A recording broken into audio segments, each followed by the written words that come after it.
I've already gotten started cooking here. We've got some turnip greens that my husband's making, and I've also got some pinto beans. Yum. And you know what goes good with turnip greens and pinto beans? Some good old salmon patties. And I have put about a ½ inch of canola oil, and you must use canola oil or these will turn out very soggy. So canola oil is a must when you're frying.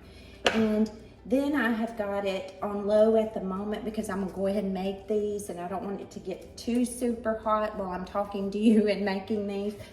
I went ahead and I opened my can of salmon, and I dumped the juice in the bowl and held that salmon over the bowl.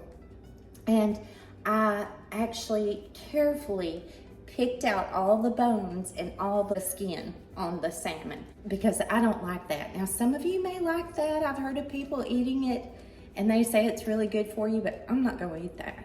So I've got that in the bowl, and what I like to do once I do that is take my hands and I'll run through here mashing it up because I'm feeling for any bones.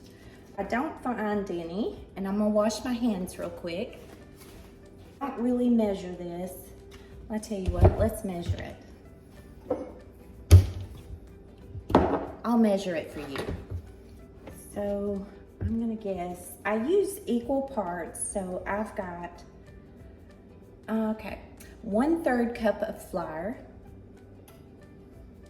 It's usually anywhere from 1/3 to a ½ a cup of flour that I use. And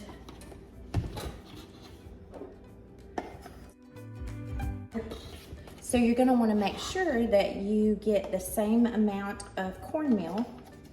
And these are self-rising. I've got Martha White self-rising cornmeal, and I've got White Lily self-rising flour. Now I'm gonna do 1/3 cup of cornmeal and 1 egg. So we've got the egg in here, and I'm gonna turn this stovetop eye up to about 5 on my stovetop. And we're gonna let that get really hot because you want it hot before you put this in here. And if you don't want to use the juice that comes out of the can, you can replace that with water if you want to, but it really gives it a really great flavor.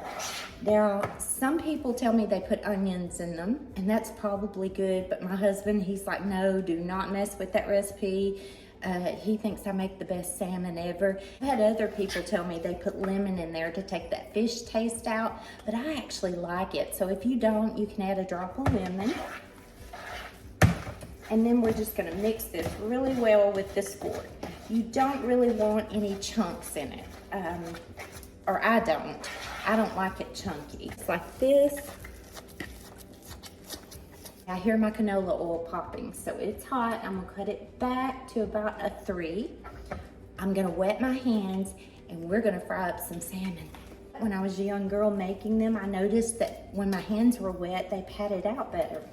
So grab a ball, and you're gonna work it into a patty, and then just take and just shape them, okay? And we're just gonna drop that in there. And if you'll use the palm of your hand, you won't see finger marks in them. For some reason, I'm getting a little bit bigger. I like them really tiny. That's okay.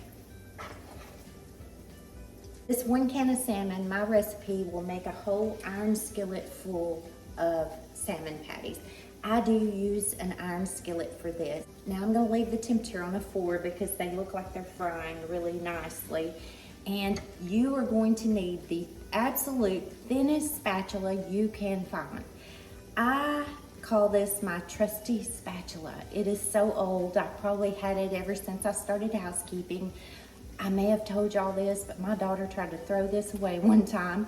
She actually did. And I went and dug it out of the garbage. I was so upset about it because she bought me a new spatula because she says this one looks awful, and it does, but it is the best spatula for flipping cornbread or even salmon patties, and I love my spatula.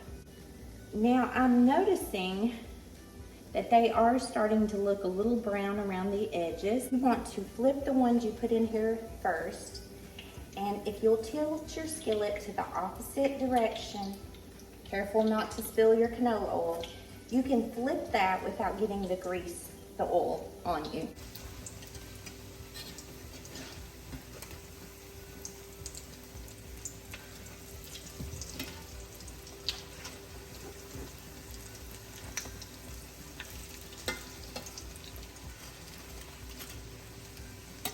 When I am frying cornbread or I'm frying salmon patties, I really am working this skillet. And also, I don't brown one side and flip it and brown the other side and call it done. I really do play around with these. So I want it that perfect golden crispy color. And you'll notice they're done when they start to kind of look like they're rising and going to pop open. Oh y'all, I love me some salmon patties. Typically, you know, in the South we have cornbread and pinto beans, and we do have that occasionally, but we like salmon patties and pinto beans. Oh, it's so good. Now I'm gonna go ahead and get a plate ready, and I'm gonna put a paper towel on it. Put the paper towel on one side of the plate, just like this, so that when I get them out, they can sit there and drain. And then once I'm done, I can toss that paper towel. It doesn't look very pleasing. Just like that. Right. What I like to do is add a little salt on top of each one of them. I know that's not healthy, but I'm here to tell you it's good. And then you're done. Voila. That's how easy it is to make these. If I can do it, you can do it. I hope all of y'all have a great evening. We're running a little behind on supper, and we're gonna go eat.